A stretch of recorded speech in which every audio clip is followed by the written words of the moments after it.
bring in Carson Palmer, Raiders quarterback. These are heavy topics today here, Carson. I hear you. Yeah, it's obviously with what's going on in the playoffs right now. It's a big topic, but it's part of the game. It's part of the deal now. Did you ever fake anything as far as getting hit, being a quarterback? It's hard to fake a hit in football because you either get hit or you don't. But I've definitely, on a third down where you throw an incomplete pass, I've definitely turned around real quick and looked for the ref and hoped and wished that he was reaching for that yellow flag and going to throw a penalty on the defense for a late hit on a quarterback or a hands to the helmet or helmet to helmet contact. But playing QB, it's really tough to fake a hit.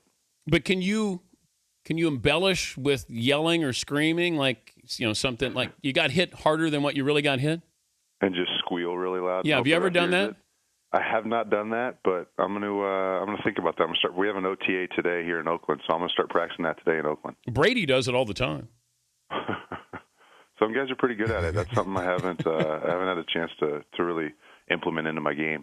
I was wondering about this when we were going to have you on, and I remember when you got drafted by the Bengals, and John Kitna had a great season that first year.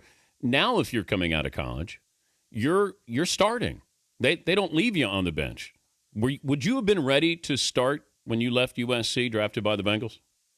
I definitely would have been ready to start, but I wouldn't have been ready to perform at the same level that John Kitna was performing at. When I came out, that was the big talk. Does he play? Does he not play? And there was so much dialogue with that. What's the best way? Who did it the right way? Who did it the wrong way?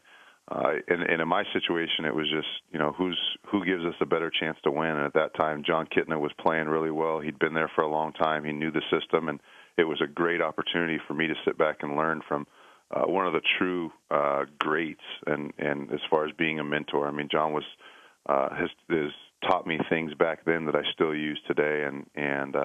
But now you get drafted number 1 through 10, you're playing right away. You look at these quarterbacks here. Even Ryan Tannehill, he's going to compete for the job. Brandon Weeden in Cleveland, he's going to be competing for the job. Griffin and Luck are going to start right away. How has the game changed to allow them to succeed?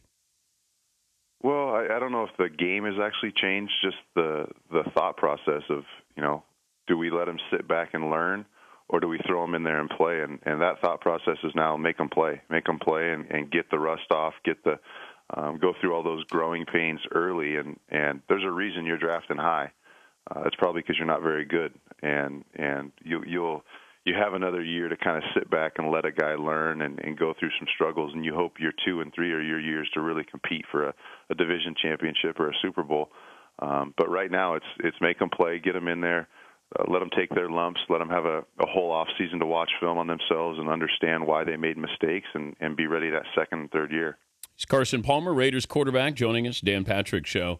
Your impressions of the Raiders while you were in Cincinnati was what? And how is that different from now that you're there? There was a rough time when the last decade since Rich Gannon left has been rough on the Raider Nation.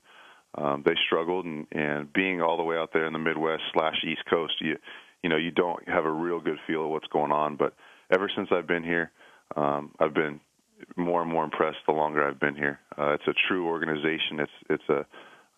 There's somebody that's running it, and Reggie McKenzie, and he's got a direction. He's got a lot of goals, and he's taken the small steps to get there. He's not rushing anything.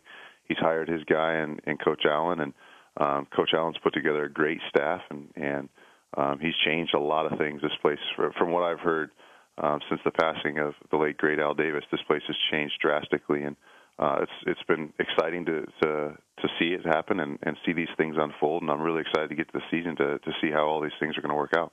Do you care about patching up a relationship with the Bengals? I've moved on. They've moved on, and I don't know if anything needs to be patched up. It's just.